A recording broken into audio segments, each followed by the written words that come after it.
which is now Sprouts, Gelson's, Crystal Farms, places like that. It's been around actually for about 12 years. And the reason it is the best-selling, it's got quite a following, is because of the purity. It is actually the purest water that you'll find out there. It's an 11-step, 13-hour process to actually make this the purest water available. It actually has 2 U.S. patents. One patent for the way it's made, which is that 13-step process, but the other patent is what they call a composition of matter. The water is actually different than any other water you can see out there. And the difference is nothing terribly unique. It just means that the water molecules are in smaller clusters.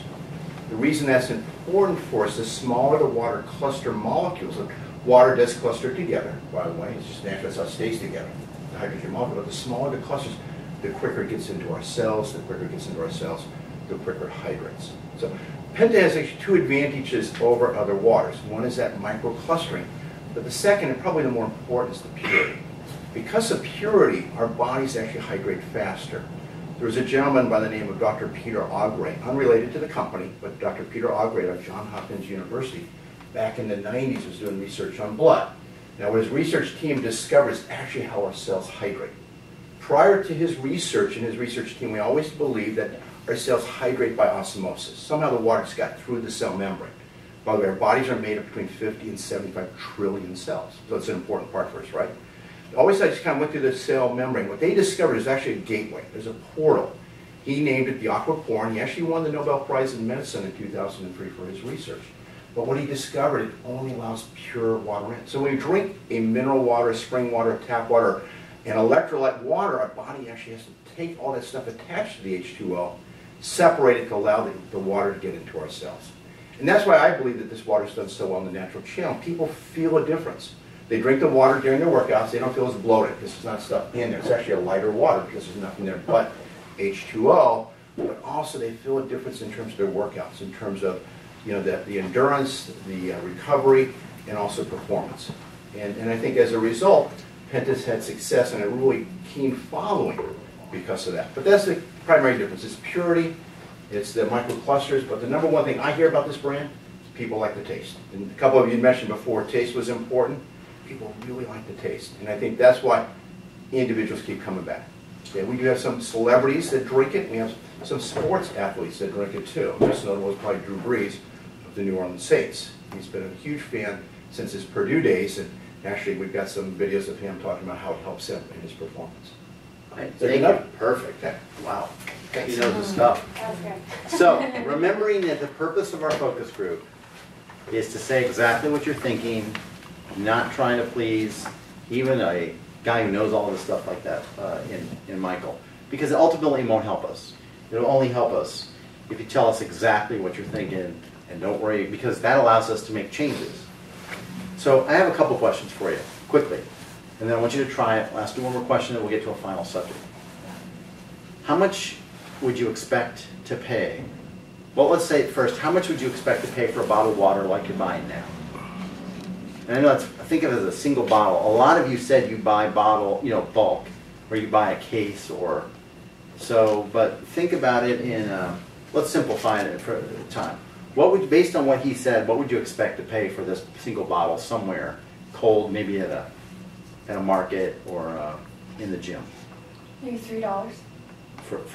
Okay. Well, based on what you said. Yeah. Okay. Anybody else? $2. Easy 2 to 3. Okay. Based on that, how often would you buy it? A lot. Okay. I'm serious about my water though, so that's why. I mean, if I was convinced to buy this over Smart Water, I would buy just as much as I bought all my Smart Water. Okay. I'd rarely buy it if it was that expensive. Yeah. Okay. Because you've established you like the value on the bottled water. Yeah. What about you ladies? I would buy it. I don't know that I would be bulk, or but I would have it for gym purposes. Okay. Well, I want it now for the challenge, because he said there was like cardio and bloating and then to hydrate faster. Yeah. And I'm on a commission right now of my body, so I would definitely want to buy it for the challenge. If it was like 4 weeks or 8 weeks, I would do it just to see. Why don't you guys open those 2 bottles, if you don't mind. I can slide a third if we need it. There's cups in the middle. I want you to just try it, and then I'm going to ask you a couple quick questions.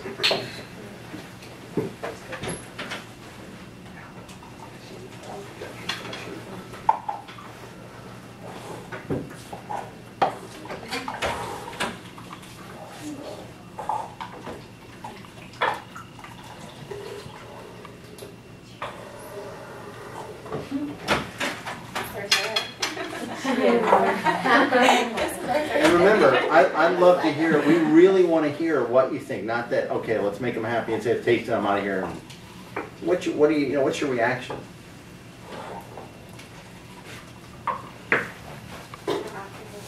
Yeah, definitely like it. I like it. I really do. Yeah. Okay. Makes me feel like I'm on an exotic island somewhere. Wow. You're at the Spring Hill Suites. I want her water. Some of us want that feeling. So this cup didn't bring it. All right, we're going to show you a potential new packaging in a minute. That's what Charles ran to get. Here's my last couple questions for you. All right, you guys all describe this active lifestyle, right? That you really love doing stuff, and I'm curious about a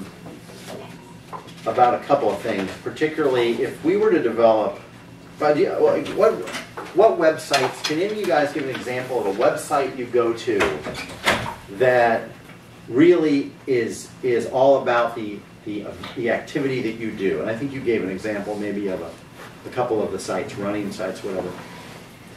Within those sites, do you ever come across sites where people tend to kind of show themselves off? In other words, little profiles. I ran my first race, this is what happened, or this is me, I've worked out and done this to my body in terms of changing appearance, or maybe it's a guy who's completed his first marathon.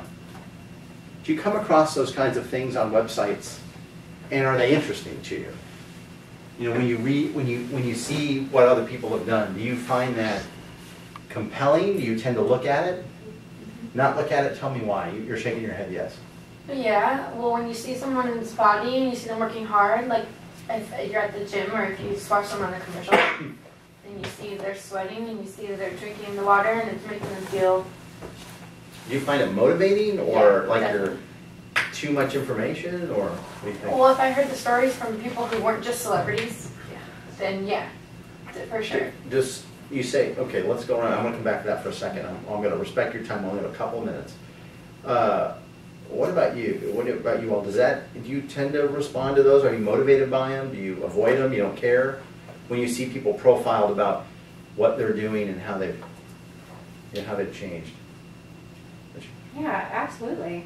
You know, I read these magazines that show, you know, people have done great things for themselves in their lives. You know, they've completed races that they never thought that they could complete.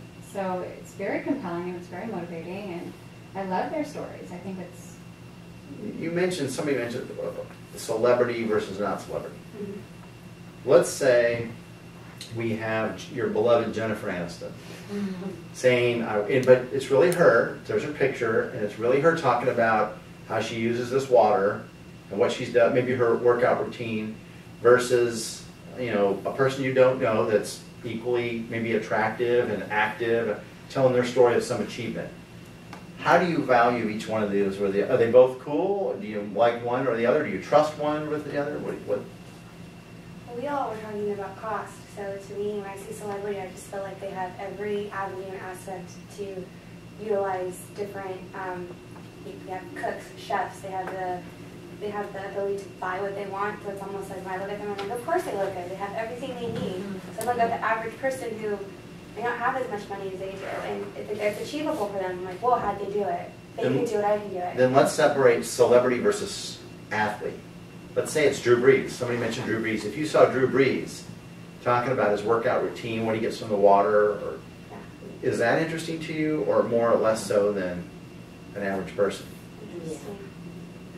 They're a true athlete. They did So athletes you put more value in maybe than celebrity, like movie star type TV star? Definitely. Okay. Celebrities are more focused on their looks. What, next to last question. Would you post your story if let's say you saw 40, 50 of them, and they said, we want to know your story.